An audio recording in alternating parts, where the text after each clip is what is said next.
Millionaire married her just to adopt her baby. But on the first night he discovered something. Before we explore all the details of this incredible story, tell us where you're following us from and the time. Subscribe to the channel so you don't miss a thing, and let's embark on this journey together. Some mornings feel like warnings. Ela James pressed her forehead against the cold bathroom mirror, watching her breath fog the glass in uneven patches. The letter from Child Protective Services lay crumpled on the sink counter, its official seal catching the harsh fluorescent light like a cruel reminder of everything she was about to lose. 27 years old, widow, single mother. 3 strikes in a system that measured love by bank statements. The baby's cry pierced through the thin apartment walls, and Ila's heart clenched with that familiar mixture of exhaustion and fierce protectiveness. She straightened her scrubs, the same pale blue uniform she'd worn for 12-hour shifts at Metropolitan General Hospital for the past 3 years, and walked to the makeshift nursery that was really just a corner of her bedroom. "Good morning, my sweet Melody," she whispered, lifting the 6-month-old from the second-hand crib. The baby's dark eyes, so much like her late husband David's, gazed up at her with that trusting innocence that both broke and mended Ila's heart every single day. Melody gurgled softly, tiny fingers reaching for the small cross pendant that hung from Ila's neck, the same necklace David had given her on their first anniversary, back when they believed they had forever stretching ahead of them. Before the accident, before the medical bills, before everything fell apart. Ila moved through their morning routine with practiced efficiency, bottle preparation, diaper change, soft humming to keep Melody calm, but her mind kept drifting to the letter, to the social worker's last visit, to the way Mrs. Henderson had looked around their cramped apartment with barely concealed disappointment. Without a father listed on the birth certificate and no substantial savings or family support, we have to consider what's truly in the child's best interest, Miss James. The coffee maker sputtered to life, filling the kitchen with the rich aroma that was Ila's only daily luxury. She settled Melody in the bouncer near the window, where morning sunlight painted golden squares across the worn linoleum floor. Outside, the city was already awake. Bus engines rumbled, car horns honked. Life moved forward with relentless indifference to the small tragedies unfolding in cramped apartments and hospital corridors. Ila's phone buzzed with a text from her supervisor. "Need you to cover the ER today." Rodriguez called in sick. She closed her eyes, calculating. Extra shift meant extra money, money she desperately needed for the lawyer she couldn't afford. But it also meant leaving Melody with Mrs. Chen from downstairs, the elderly woman who watched her during regular shifts, but struggled with the long hours. Another text. Double pay, emergency coverage. The decision made itself. Ila typed back, "On my way in an hour." She knelt beside Melody's bouncer, memorizing the baby's sleepy smile, the way her tiny hand curled around Ila's finger with such perfect trust. "Mama has to work today, baby girl, but everything I do, it's all for you. You understand that, right?" Her voice cracked slightly. "I won't let them take you away, I promise." Melody cooed softly, as if she understood the weight of that promise. 30 minutes later, Ila was walking down the hospital corridor, her sneakers squeaking against the polished floor. The emergency department was already buzzing with controlled chaos, paramedics wheeling in gurneys, nurses calling out vitals, the constant beeping of machines that had become the soundtrack of her adult life. She was checking the assignment board when commotion erupted near the main entrance. A man in an expensive charcoal suit was arguing with the reception staff, his hand pressed against a bleeding cut on his forehead. "I don't need to fill out forms," he was saying, his voice sharp with irritation. "It's a minor laceration. Just clean it and bandage it." The receptionist looked flustered. "Sir, hospital policy requires—" "Your policy doesn't dictate medical necessity." Ila watched the scene unfold, noting the man's rigid posture, the way he held himself apart from everyone else. There was something almost desperate in his insistence on speed, on avoiding paperwork, on getting out as quickly as possible. She approached with the calm confidence that came from years of dealing with difficult patients. "Excuse me, I'm Ila, one of the nurses here. Would you like me to take a look at that cut?" The man turned toward her, and for a moment, something shifted in his expression. His eyes, pale gray like storm clouds, seemed to really see her. And in that moment, neither of them knew that everything was about to change. What would you do if you had just 30 days to prove you deserve to keep the person you love most in this world? Would you accept help from a complete stranger, even if it meant giving up your independence forever? The most dangerous moments are when someone sees through the armor we've spent years building. How you don't have to do this, the man said quietly, but he didn't pull away as Isla guided him to an empty examination room. His name was Cassian Doyle. She'd glimpsed it on the expensive watch peeking from beneath his bloodied shirt cuff. Everything about him screamed money and power, from his perfectly tailored suit to the way he carried himself like someone accustomed to having his orders followed without question. Yet here he was, letting a nurse he'd just met clean his wound with gentle, practiced hands. Head injuries bleed a lot, even minor ones, Isla explained, dabbing at the cut with antiseptic. You're lucky it's not deeper. She paused, studying his face. What happened? Cassian's jaw tightened almost imperceptibly. Walked into a glass door. Distracted. It was a lie. Isla had seen enough domestic violence cases to recognize the defensive way his shoulders tensed, the careful distance he maintained, even while sitting still. But she also recognized something else, the exhaustion that came from holding up walls that had grown too heavy to carry. Distracted by work? She asked gently, applying a butterfly bandage with steady fingers. Something like that. His grey eyes met hers briefly, before darting away. You're good at this. 3 years of practice. She stepped back, examining her work. All done. Try to keep it dry for the next 24 hours. Cassian stood, reaching for his wallet. What do I owe? Nothing. Hospital policy for emergency first aid. Isla began cleaning up the supplies, then hesitated. Something in his expression made her add, Are you okay? I mean beyond the cut.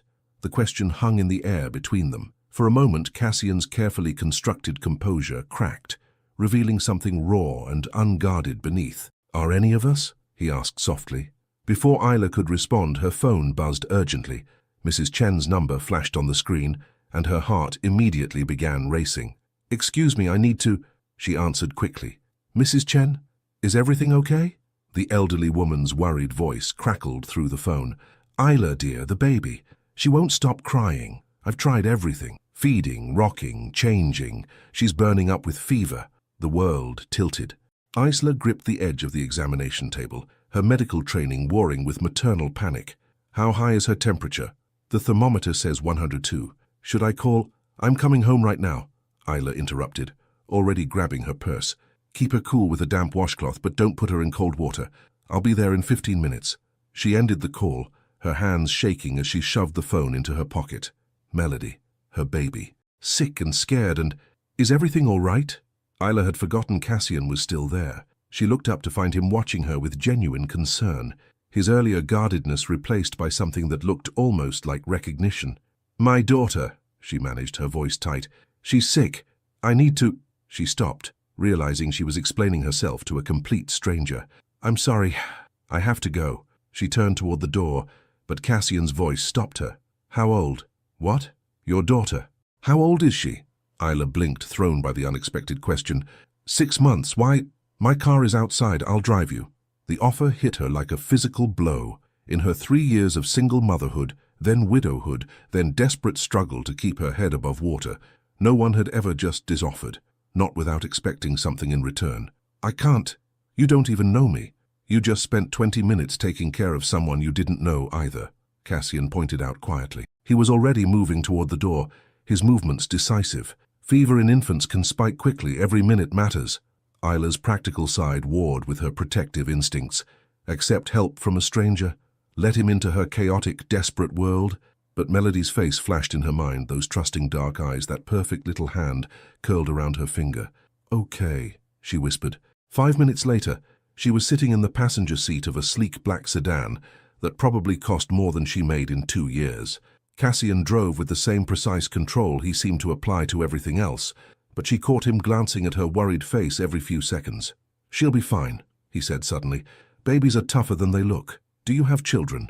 The question slipped out before she could stop it.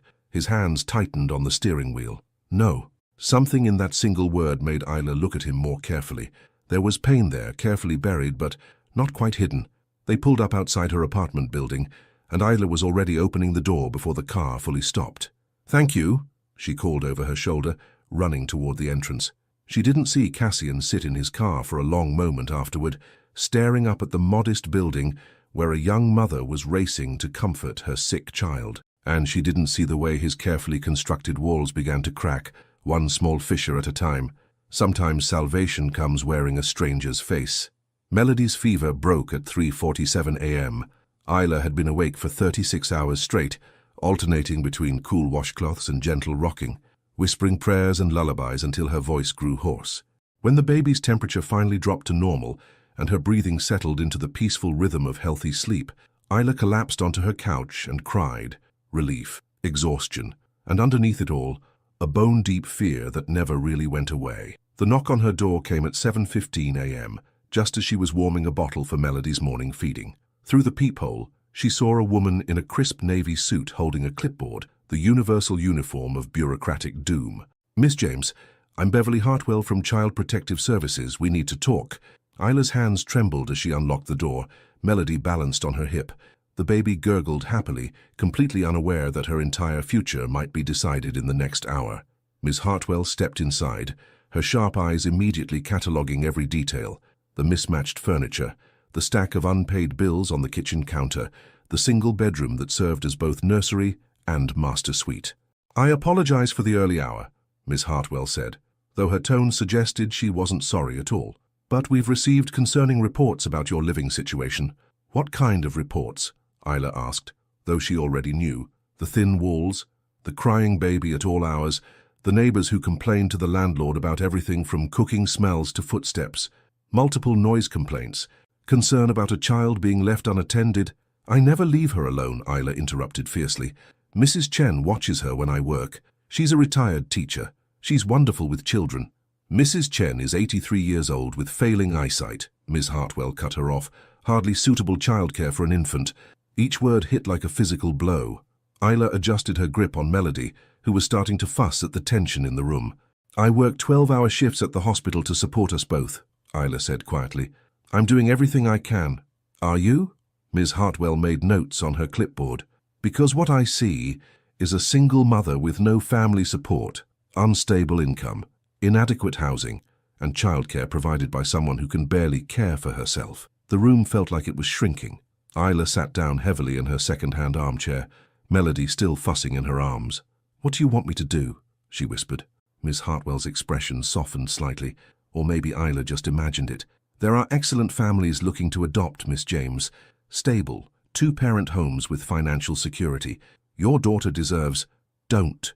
The word came out sharper than Isla intended. "Don't tell me what my daughter deserves. I know exactly what she deserves. Love, attention, someone who would die before letting anything happen to her. I give her that every single day. Love isn't enough, Miss James. Children need stability, security, a future." After Miss Hartwell left, with a promise to return in 1 week for a comprehensive evaluation, Isla sat in her quiet apartment, holding Melody close and staring at the official papers scattered on her coffee table. Temporary custody review, financial assessment required, character references needed. Prove your worthiness to love your own child. Her phone buzzed with a text from her supervisor. "Can't give you any more overtime this month. Budget cuts." Then another. "Rent increase notice from landlord. 30% effective next month." Isla closed her eyes and tried to breathe. The walls were closing in from every direction, and for the first time since David died, she felt truly, completely alone. That's when she heard the soft knock on her door. Through the peephole, she saw the last person she expected. Cassian Doyle, looking somehow different in jeans and a simple grey sweater instead of his expensive suit. He held a small brown bag in one hand. "I brought coffee," he said when she opened the door. "The good kind, from that place on 5th Street. Isla stared at him, too emotionally drained to even question why he was there. "How did you find my address?" "Hospital employee directory," he admitted. "I wanted to check on your daughter. Is she better?" Something in his genuine concern broke through her defenses. "Yes. Her fever broke early this morning." Cassian nodded, then seemed to notice her red-rimmed eyes, her rumpled clothes, the papers spread across her coffee table. His expression grew serious. "May I come in?" And against every instinct that told her to keep her struggles private, Isla stepped aside and let him enter her crumbling world. Because sometimes when you're drowning, you stop asking why someone threw you a rope. The most impossible offers come from the most unexpected places. Cassian sat across from Isla at her small kitchen table, his expensive coffee growing cold between them. He'd read every document Miss Hartwell had left behind, the custody evaluation forms, the financial assessment requirements, The timeline that gave Isla exactly 6 days to prove she deserved to keep her own daughter. "She can't take Melody away from you," he said finally, his voice carrying a certainty that Isla didn't feel. "There has to be a way to fight this." Isla laughed bitterly, bouncing Melody gently on her knee. "With what money? Do you know how much family court lawyers cost? I can barely afford groceries." "Then we find another way." The word "we" hung in the air, like a question neither of them was ready to answer. Isla studied this man who'd appeared in her life like some kind of guardian angel. If guardian angels wore $1,000 watches and drove cars worth more than her annual salary. "Why do you care?" she asked quietly. "You don't even know us." Cassian was quiet for a long moment, his grey eyes distant. When he spoke, his voice was barely above a whisper. "My brother had a daughter, Emma. She was everything good in the world. Bright, funny, full of life." Isla felt her chest tighten at the past tense. "What happened?" "Car accident. 3 years ago. David, my brother, was driving. They were coming home from her ballet recital." His hands clenched into fists on the table. "He survived. She didn't. He never forgave himself." "I'm so sorry," Isla breathed. "He took his own life 6 months later," Cassian continued, each word seeming to cost him. "Left everything to me, his house, his business, his guilt. But what I would have given anything for, what he threw away, was time with someone who loved him unconditionally." Melody chose that moment to reach out with her tiny hand, grasping toward Cassian's clenched fist. Without thinking, he uncurled his fingers, letting her grab his thumb with surprising strength. "She's beautiful," he said softly, and Isla saw something shift in his expression, a crack in the wall he kept around his heart. "Mr. Doyle." "Cassian. Cassian. I appreciate your kindness, really, but this isn't your problem to solve." He looked up from Melody's tiny hand still wrapped around his thumb. What if it could be? Something in his tone made Isla's breath catch. "What do you mean?" Cassian gently extracted his thumb from Melody's grasp and leaned back in his chair. When he spoke again, his voice had taken on the measured quality of someone making a business proposal. "Marry me." The words hit Isla like a physical blow. She blinked, certain she'd misheard. "What?" "I'm serious. A legal marriage would solve your immediate problems. Automatic financial stability, joint custody rights, 2-parent household. Miss Hartwell would have no grounds for removal." Isla stared at him, her mind reeling. "You're insane." "Am I? Think about it logically. You need security and stability. I need—" He paused, seeming to search for the right words. "I need purpose. Something to fill the empty spaces." "Empty spaces?" "My house has 12 rooms, Isla. I use 3. I have more money than I could spend in 5 lifetimes, and no one to spend it on. No family, no real friends, no one who depends on me for anything meaningful." Melody started to fuss, and Isla automatically began the gentle bouncing motion that always calmed her. "This is crazy. Marriage it's sacred. It's about love and commitment and sometimes it's about survival." Cassian interrupted gently. "I'm not asking you to love me, Isla. I'm asking you to let me help you keep your daughter. What would you get out of it?" He was quiet for so long that Isla thought he wouldn't answer. When he finally spoke, his voice was raw with honesty. "A chance to matter, to protect something precious instead of just accumulating things that don't mean anything." He met her eyes directly. "A chance to be the uncle Emma never got to have." Tears stung Isla's eyes. The offer was impossible, ridiculous, too good to be true, but it was also a lifeline thrown to a drowning woman. "It would just be on paper," Cassian continued. "A legal arrangement with clear boundaries. You'd have your own space, your own life. I'd provide financial support and legal protection, nothing more. For how long? However long you need. A year, 5 years, until Melody's 18 if necessary." Isla looked down at her daughter, who was now sleeping peacefully in her arms, tiny fingers curled against her chest. This beautiful, perfect little girl who deserved so much more than a mother, who was failing at every turn. "I need time to think," she whispered. Cassian nodded and stood, pulling a business card from his wallet. "My number. Call me when you decide." He was almost to the door when Isla's voice stopped him. "Why me? If you want to help someone, there are thousands of children in the system who need—" "Because you reminded me what it looks like when someone fights for love instead of giving up on it." And as the door closed behind him, Isla realized that sometimes the most dangerous propositions are the ones that sound like salvation. Some decisions change everything, even when they're supposed to change nothing. Isla called him at 11:43 p.m. on a Tuesday.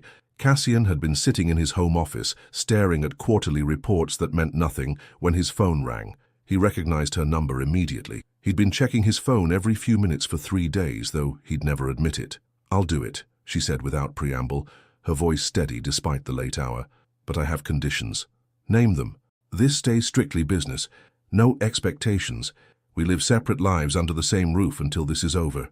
"Agreed. And when Melody is old enough, when she's safe from the system, we end this. Clean break. No complications." Cassian felt an unexpected tightness in his chest at those words, but his voice remained level. "Of course." "One more thing," Isla continued, and now he could hear the vulnerability she was trying to hide. "I need to know you won't change your mind. That 6 months from now you won't decide this was a mistake and leave us worse off than we started." The question hung between them, heavy with the weight of all the ways she'd been let down before. Cassian closed his eyes, thinking of David, of Emma, of all the promises that had been broken and all the chances that had been lost. "I give you my word, Isla. I won't leave." 2 days later, they stood in the sterile courthouse hallway, Melody sleeping peacefully in her carrier, while strangers hurried past with their own legal dramas. Isla wore a simple navy dress she'd borrowed from her neighbor, and Cassian had traded his usual suit for dark jeans and a white button-down that made him look younger, less intimidating. "You ready for this?" he asked quietly, adjusting his grip on the diaper bag he'd insisted on carrying. Isla looked down at Melody, then back at him. "Are we ever ready for the things that matter most?" The ceremony lasted exactly 4 minutes. No flowers, no music, no family cheering from the sidelines. Just 2 people signing papers while a bored clerk rattled off legal obligations, and a baby slept through the moment that would change all their lives. "You may kiss the bride," the clerk said automatically, then looked up to see Cassian and Isla, standing a careful 3 feet apart. "We're good," Cassian said quickly, and Isla felt an unexpected flutter of something that might have been disappointment. An hour later, they sat in Cassian's lawyer's office while Mr. Patterson explained the prenuptial agreement with the enthusiasm of someone discussing tax codes. "This protects both parties," he was saying, sliding papers across the mahogany desk. "Mr. Doyle's assets remain separate, as do yours, Mrs." He paused, glancing at the marriage certificate. "Mrs. Doyle." Isla started at the sound of her new name, Mrs. Doyle. It felt foreign on her tongue, like wearing someone else's clothes. "The agreement specifies living arrangements," Patterson continued. "You'll have the east wing of the house, 3 bedrooms, private entrance, complete autonomy. Financial support is guaranteed for the duration of the marriage, plus 1 year following any dissolution." "That's not necessary," Isla began, but Cassian cut her off. "It's necessary," he said firmly. "You're giving up your independence to help me as much as I'm helping you. It's only fair." Isla studied his profile as he signed document after document. Even in this cold, transactional setting, there was something gentle about the way he held his pen, the careful precision of his signature. She found herself wondering what his laugh sounded like, whether he drank coffee in the morning or preferred tea, if he ever got lonely in that 12-room house. Dangerous thoughts for a business arrangement. "Mrs. Doyle." Patterson was looking at her expectantly, pen extended. She took it with steady hands and signed her new name for the first time. The ink looked bold and certain on the page, nothing like the uncertainty racing through her heart. 2 hours later, Cassian pulled into the circular driveway of a house that looked more like a small hotel than a home. Isla sat in the passenger seat, Melody's car seat secured in the back, and tried to process that this massive, beautiful place was supposed to be their sanctuary. "The East Wing has its own kitchen," Cassian said, grabbing their suitcases from the trunk. "But you're welcome to use the main one if you prefer, whatever makes you comfortable." Comfortable. As if anything about this situation could be comfortable. He led them through the front door into a foyer with marble floors and a chandelier that probably cost more than her car. Everything was immaculate, elegant, and completely impersonal, like a magazine spread waiting for real people to make it messy. "Cassian," she said suddenly, stopping in the middle of the hallway. He turned, eyebrows raised. "Thank you for all of this. I know it's not. I know this isn't what you planned for your life." Something shifted in his expression, a softness that transformed his features completely.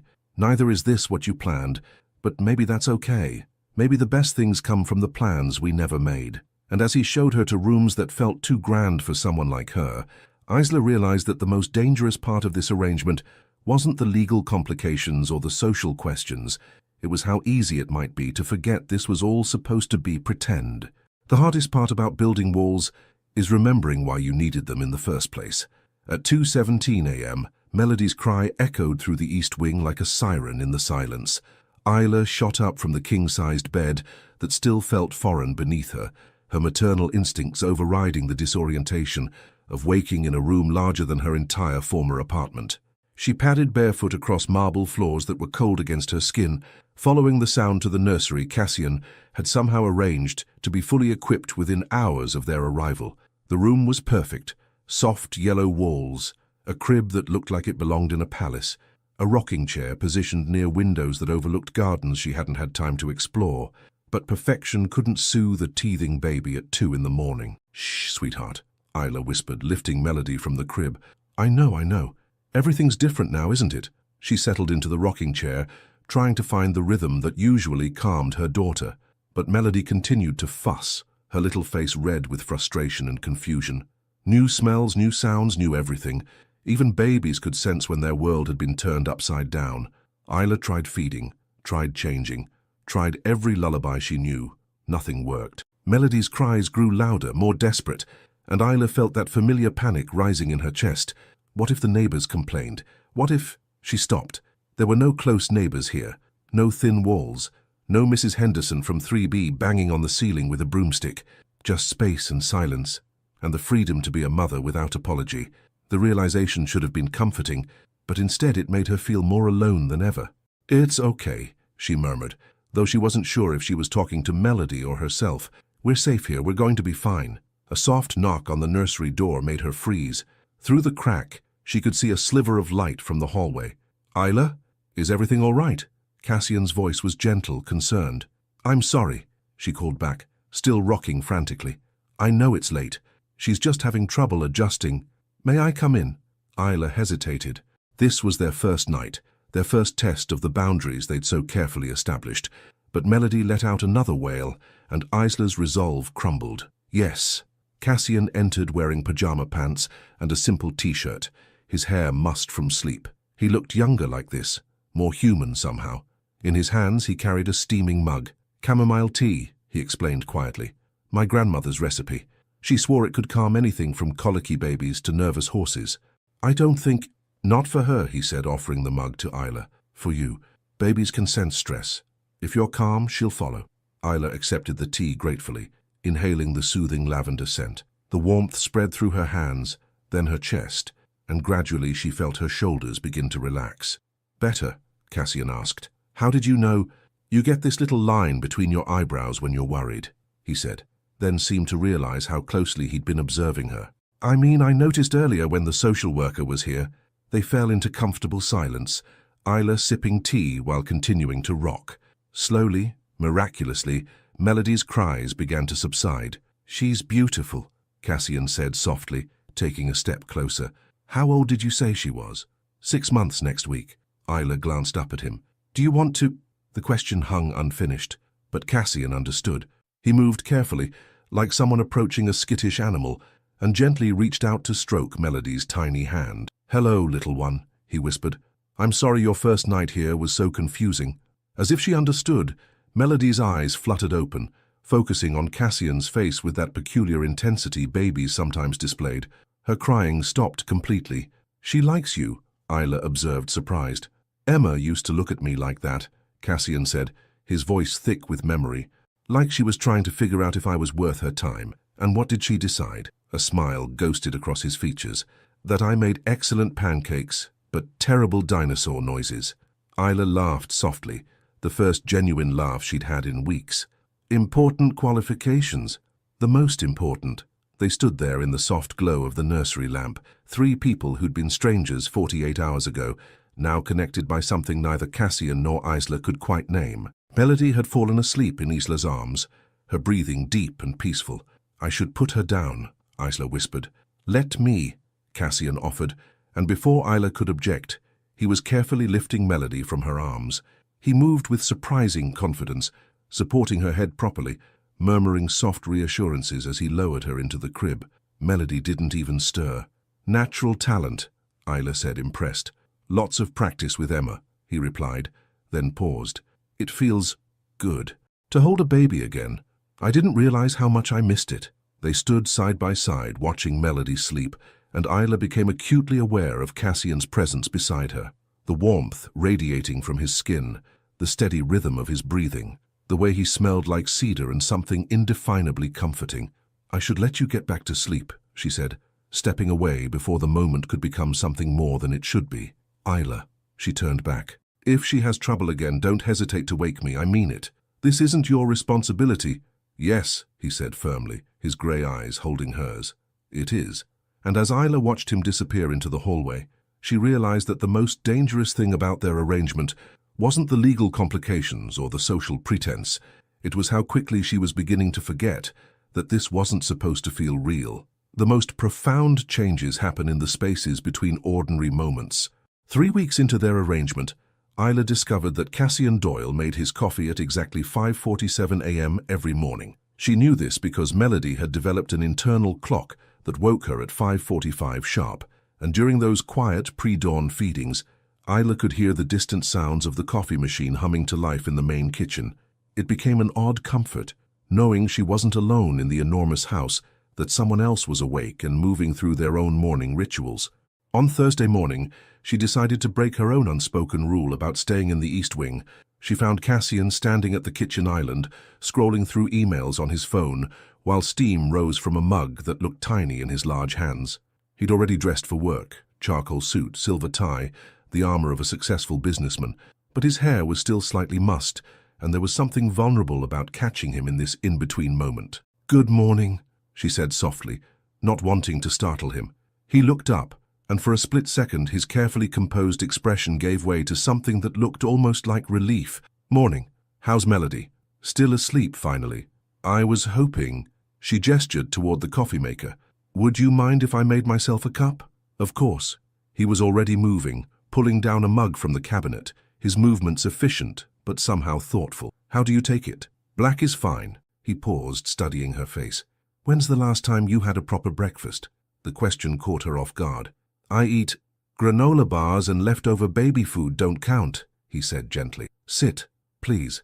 Before she could protest, he was moving around the kitchen with surprising competence, pulling ingredients from the refrigerator. Within minutes, the smell of eggs and toast filled the space. "You don't have to." "I know I don't have to," he said, not looking up from the stove. "I want to." They ate in comfortable silence, morning light streaming through the large windows that overlooked the garden. Isla couldn't remember the last time someone had cooked for her. Really cooked, not just heated something up or grabbed takeout. The simple act felt almost decadent. "This is incredible," she said, taking another bite of what might have been the perfect scrambled eggs.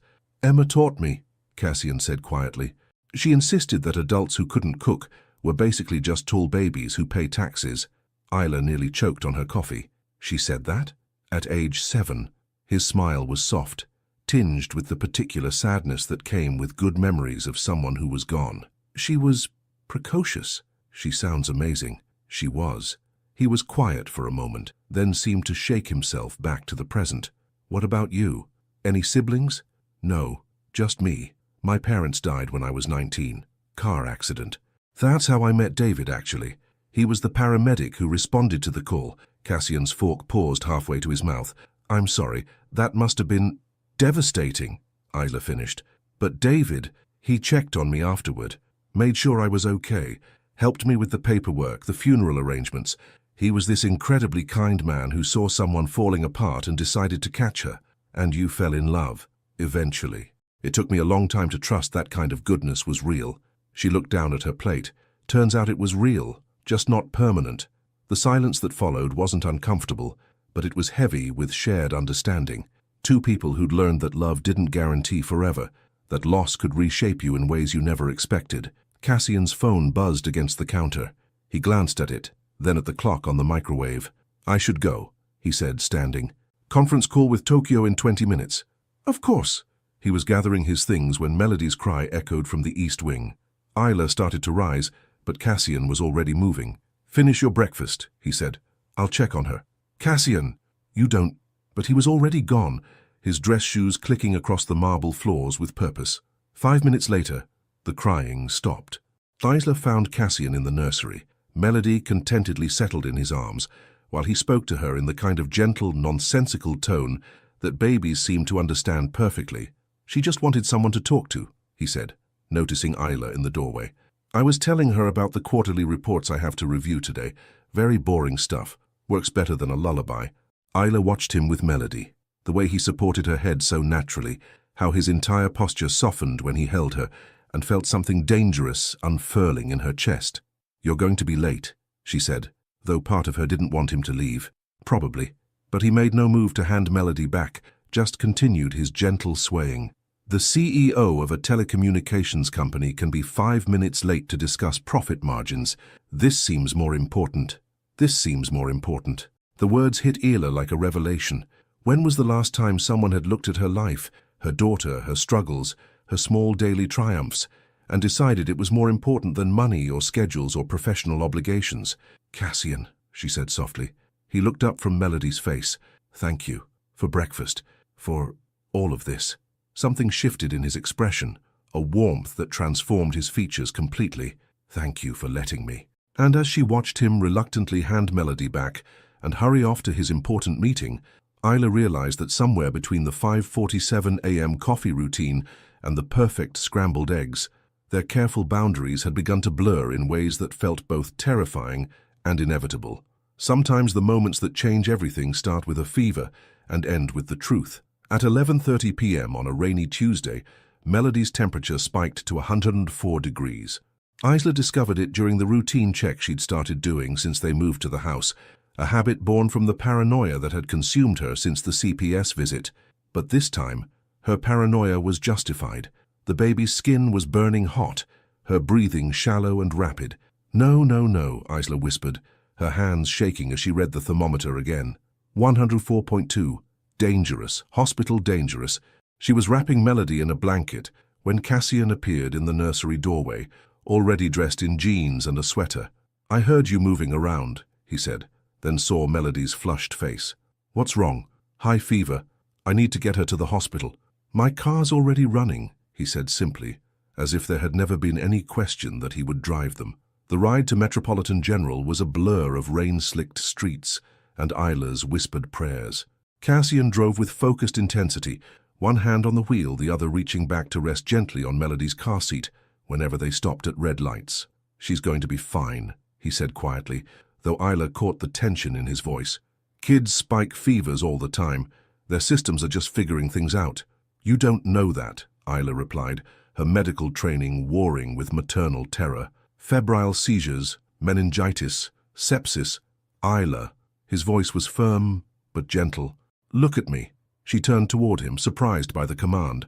She's going to be fine, he repeated, his grey eyes steady and certain, because she has a mother who notices everything, who catches problems early, who would move heaven and earth to protect her. That matters more than you know.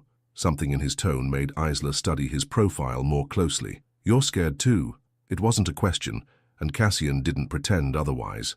Terrified, he admitted, but not of the fever. Of what it would do to you if something happened to her. The words hit Isla like a physical blow, revealing a depth of care she hadn't expected, hadn't prepared for. At the hospital, everything moved in controlled chaos. Triage, blood draws, temperature monitoring.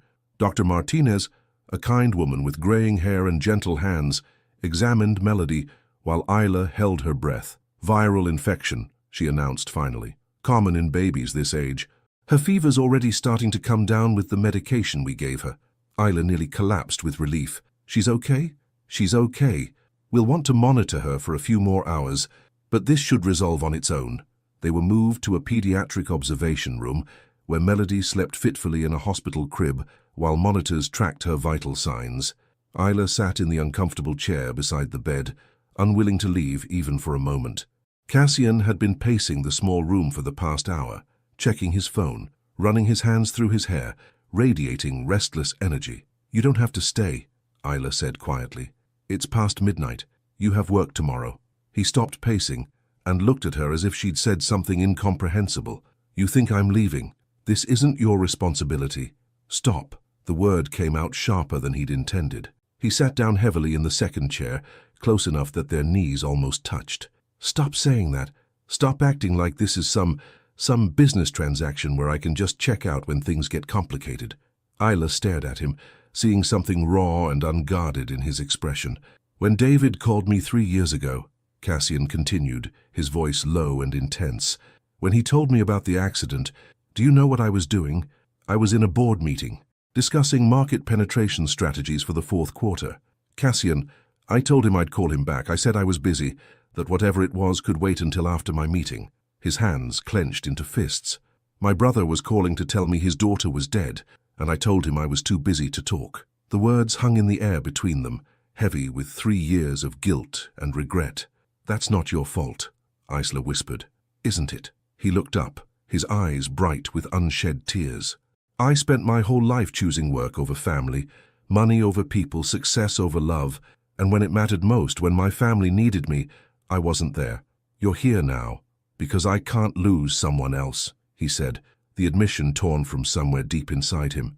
Because watching you love that little girl so fiercely, seeing you fight for her every single day, it reminds me what matters, what I should have been fighting for all along. Isla felt tears slip down her cheeks. This was supposed to be fake, Cassian. A contract, protection for Melody and purpose for you. I know, he said softly. But somewhere between 5:47 a.m. coffee and scrambled eggs and watching you rock her to sleep every night, I stopped pretending this was just about helping you keep your daughter. What are you saying? He reached out slowly, carefully, and took her hand in both of his. I'm saying I love her, Isla. I love watching her discover her toes and the way she laughs when I make ridiculous faces. I love how she grabs my thumb and holds on like she trusts me completely. Isla's breath caught. And I love you, he continued, his voice breaking slightly. I love your strength and your kindness and the way you hum while you fold laundry. I love that you chose to trust me with the most precious thing in your world. Cassian, she whispered, I know this complicates everything. I know we agreed this was temporary, that we'd end it when Melody was safe. But I need you to know, both of you, that I'm not going anywhere. Not tonight. Not when this is over. Not ever. Unless you tell me to leave. And as Melody's steady breathing filled the silence between them, Isla realized that the most terrifying question wasn't whether their arrangement had become real. It was whether she was brave enough to admit she wanted it to be. The most important words are often the ones we're most afraid to say. Isla didn't answer him that night. They drove home from the hospital in silence, Melody sleeping peacefully in her car seat, her fever finally broken. Cassian carried the baby inside, while Isla gathered the diaper bag and discharge papers, both of them moving through the familiar motions, while his confession hung between them like a bridge neither was sure how to cross. I'll put her down, Isla said quietly when they reached the nursery. Cassian nodded and disappeared down the hallway, leaving her alone with Melody and the weight of everything that had changed in a single evening. For the next 3 days they moved around each other like careful strangers. Polite good mornings, efficient discussions about Melody's medication schedule, the safe distance of people who had revealed too much and didn't know how to find their way back to easier ground. Isla caught herself watching him when he thought she wasn't looking, the way he paused outside the nursery every morning before leaving for work, how he always asked about Melody's temperature before inquiring about anything else, the careful space he maintained between them during their now awkward encounters in the kitchen. On Saturday morning, she found him in his study, surrounded by legal documents and laptop screens, a cup of coffee growing cold at his elbow. Busy? She asked from the doorway. He looked up and for a moment his professional mask slipped, revealing something that looked like hope. Just reviewing some contracts. Nothing urgent. Isla stepped into the room, noting the diplomas on the walls, the family photos tucked discreetly on bookshelves, including one of a beautiful little girl with dark curls and Cassian's grey eyes. Emma? She asked, nodding toward the picture. Yeah. His voice softened. That was taken about 2 months before the accident. David had just taught her how to ride a bike without training wheels. Isla studied the photo more closely. Emma was grinning at the camera, gap-toothed and radiant, while a younger version of Cassian crouched beside her, his face lit up with genuine joy. You looked happy, she observed. I was. Those Sunday visits with them. They were the only times I remembered why any of the rest of it mattered. And now? Cassian set down his pen and leaned back in his chair, studying her face. Now I know the difference between visiting happiness and living it. The words settled between them, honest and unguarded. Cassian, Isla began, then stopped, unsure how to voice the tangle of emotions that had been building inside her for days. You don't have to say anything, he said quickly. What I told you at the hospital, I didn't mean to put pressure on you. This arrangement has given you security, and I don't want to jeopardize that because I couldn't keep my feelings. I love you too.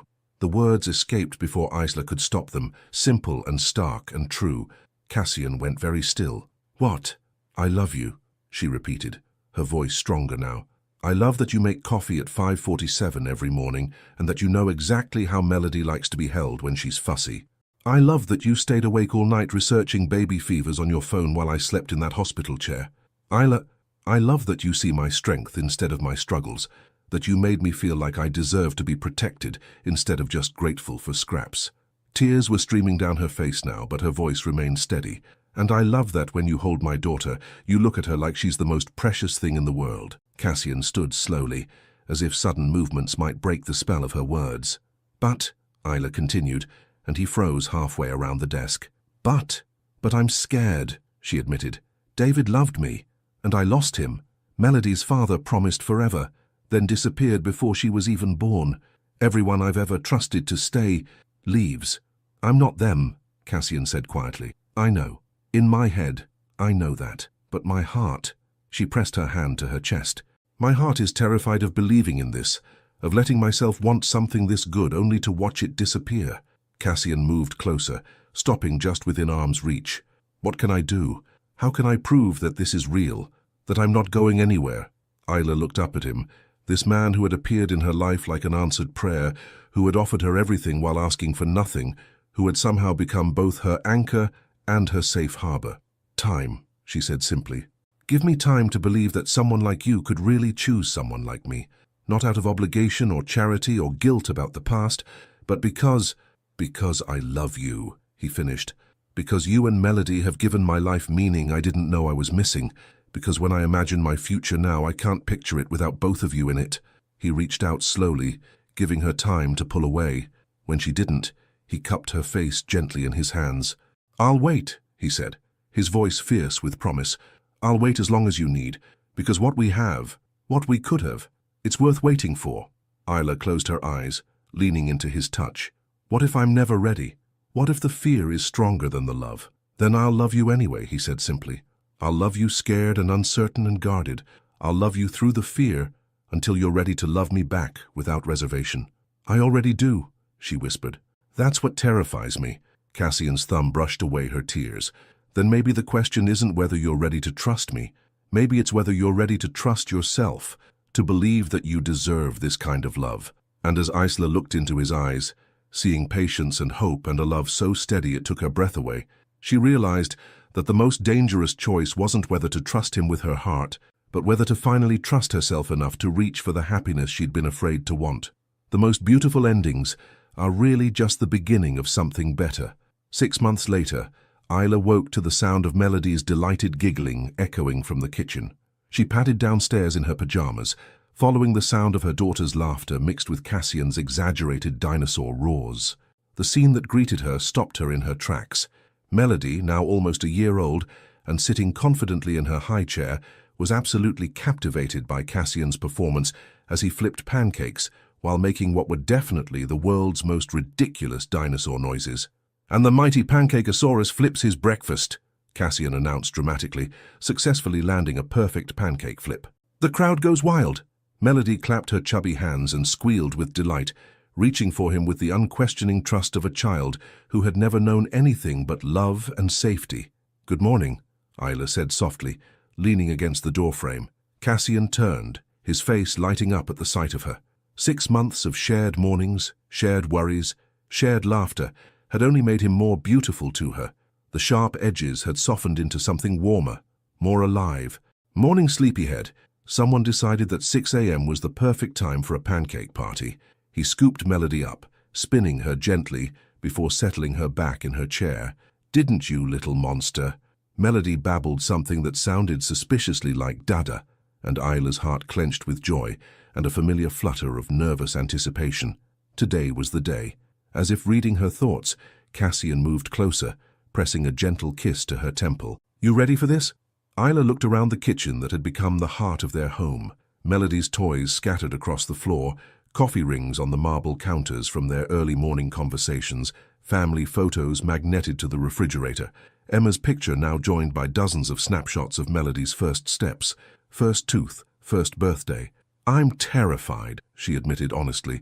"Good terrified or bad terrified?" She considered this seriously. Good terrified. Like standing at the edge of something beautiful and knowing your life is about to change forever. "It already has," Cassian said quietly. "This just makes it official." 2 hours later, they stood in the same courthouse where they'd signed their marriage contract 10 months ago. But everything was different this time. Melody gurgled contentedly in Isla's arms, wearing the tiny white dress that had been Emma's christening gown, a gift from Cassian that had made Isla cry for 20 minutes when he'd presented it the night before. Judge Reynolds, a kind woman with silver hair and laugh lines, smiled at them from behind her desk. "I understand you're here to formalize the adoption." "Yes, Your Honor," Cassian said, his voice steady despite the emotion Isla could see in his eyes. "And Miss Melody," the judge addressed the baby directly, who responded by blowing a spit bubble. "Do you approve of this arrangement?" Melody reached immediately for Cassian, who gathered her into his arms with the practiced ease of someone who had been her father in every way that mattered long before the law recognized it. "I think that's a yes," Judge Reynolds chuckled. "Mr. Doyle, do you promise to love, protect, and provide for Melody James as your own daughter, for as long as you both shall live?" "I do," Cassian said, his voice thick with emotion. "I promise to be the father she deserves, to support her dreams, to teach her that she's worthy of love and capable of anything. I promise to love her mother with everything I have, and to build a home where they both feel safe and cherished." Judge Reynolds turned to Isla. "And Mrs. Doyle, do you consent to this adoption?" "I do," Isla whispered, tears streaming down her face. "With all my heart. Then by the power vested in me by the state, I hereby declare this adoption final and binding. Congratulations. You are now legally and officially a family." The words hit Isla like a wave of pure joy. Family. Official and real and permanent. Cassian pulled her close. Melody nestled between them, and for a moment they just stood there. Three people who had found each other through desperation and legal documents, now bound together by something much stronger than contracts or convenience. "There's one more thing," Cassian said quietly, stepping back slightly. Before Isla could ask what he meant, he was lowering himself to one knee, pulling a small velvet box from his pocket, while still holding Melody with his other arm. "Cassian," Isla breathed. "I know we're already married," he said, his voice shaking slightly, "but that was a contract, a business arrangement to protect what we both loved most. This," he opened the box, revealing a simple, perfect diamond ring. "This is a promise, a choice, a beginning." Melody grabbed for the shiny ring, and Cassian laughed, adjusting his grip on both the baby and the box. "Isla James Doyle," he continued, "will you marry me? Not because you need protection or I need purpose, but because we choose each other, because we want to build a life together, raise our daughter together, grow old together." Isla looked down at this man who had become her anchor, her safe harbor, her home. 6 months ago, she'd been terrified to trust herself enough to believe in this kind of love. Now, looking at their daughter's happy face and Cassian's patient, hopeful expression, she realized that fear had transformed into something else entirely. Courage. "Yes," she said, her voice clear and certain. "Yes, I'll marry you. For real this time. For love." As Cassian slipped the ring onto her finger, a perfect fit, just like everything else about their impossible, beautiful life, Melody clapped her hands and babbled something that sounded remarkably like, "Mama, Dada." "Did she just—" Isla started. "Her first real words," Cassian said wonderingly. "Mama and Dada. She knows," Isla whispered, gathering both of them into her arms. "She knows we're really a family now." Outside the courthouse, as they walked toward their car with Melody babbling happily between them, Cassian stopped suddenly. "What is it?"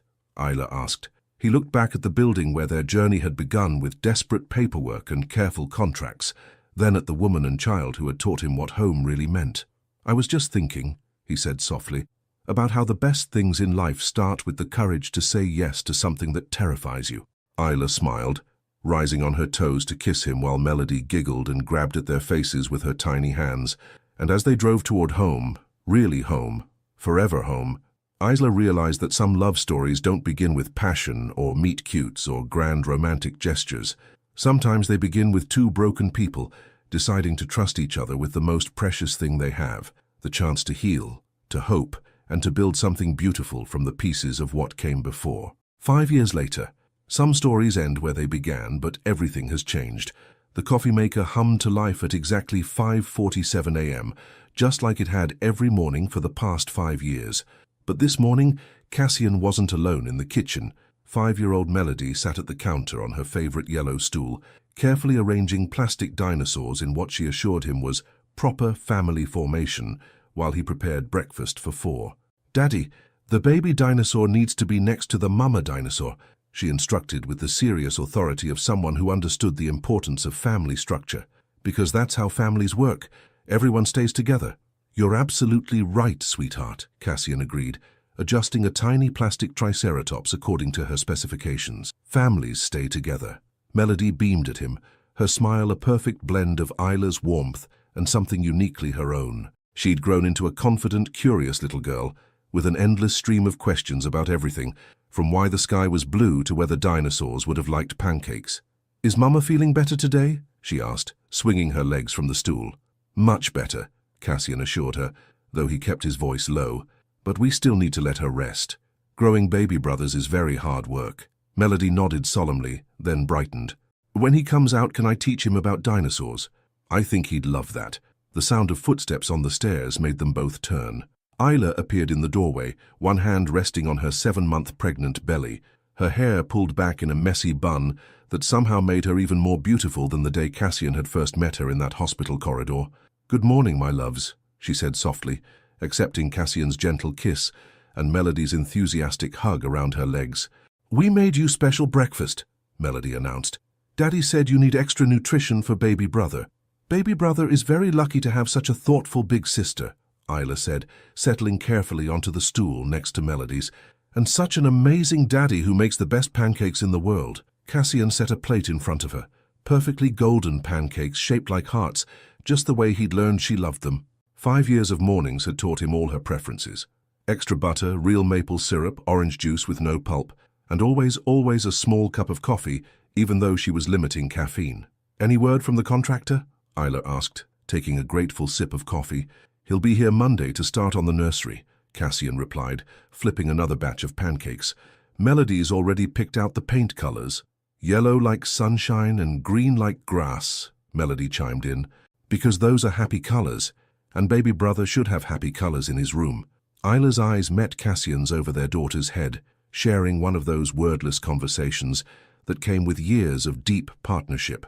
They'd learned each other's languages, the way his jaw tightened when he was worried about work, how her fingers traced patterns on the table when she was thinking deeply, the particular tone Melody used when she was about to ask for something she wasn't sure she was allowed to have. "Speaking of baby brother," Isla said carefully, "Dr. Martinez wants to schedule another ultrasound next week, just to check on everything."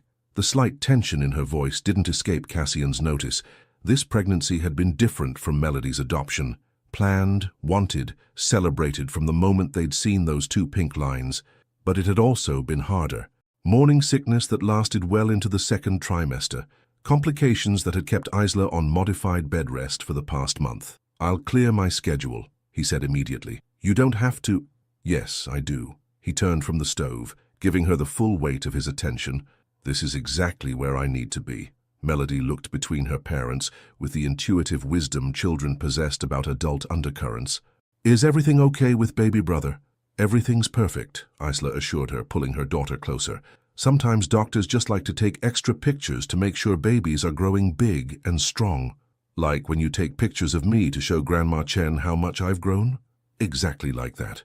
Mrs. Chen had become an honorary grandmother over the years, moving into the guest house behind their main property when her own apartment became too much to manage. She spoiled Melody shamelessly, taught her to make dumplings, and had cried harder than anyone when they'd told her about the new baby. "Can I come to see the baby pictures?" Melody asked hopefully. "Of course," Cassian said, settling into the chair across from them with his own plate. "You're the big sister.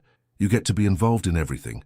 As they ate breakfast together, a routine so natural now that Isla could barely remember the careful distance of their first months together, sunlight streamed through the kitchen windows, illuminating the life they'd built. Melody's artwork covered the refrigerator, mixing with family photos and appointment reminders and grocery lists, written in Cassian's precise handwriting. The walls that had once seemed impossibly grand and impersonal were now covered with the beautiful chaos of family life. Scratches on the hardwood floors from years of toy cars and bicycles, height marks on the doorframe tracking Melody's growth, a house that had been transformed from a showplace into a home. "Daddy," Melody said suddenly, syrup sticky on her chin. "Remember when you used to not live with us?" Cassian paused, his fork halfway to his mouth. "I remember." "I'm glad you decided to stay forever," she said matter-of-factly, "because now we're a real family, and real families don't leave each other." Real families don't leave each other.